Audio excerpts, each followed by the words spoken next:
60 ml দিচ্ছি আমরা। এই যে খাবারটা যাচ্ছে, আমরা আস্তে একটু একটু উপর থেকে ধরবো, এবার আস্তে আস্তে খাবারটা যাবে।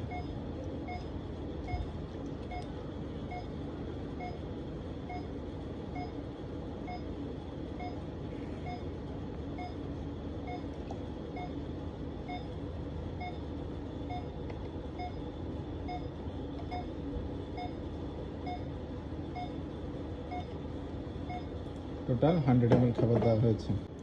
100 ml খাবার দেওয়া শেষে আমরা এখন 50 ml এর মতো পানি দিব। যেন পানিটা দেওয়ার উদ্দেশ্য হচ্ছে টিউবের মধ্যে যেন খাবার জমে না থাকে। আমি যে নাকি যে টিউব বা এনজি টিউব বা রাইলস টিউব দিয়েছি, এটা যেন পরিষ্কার থাকে।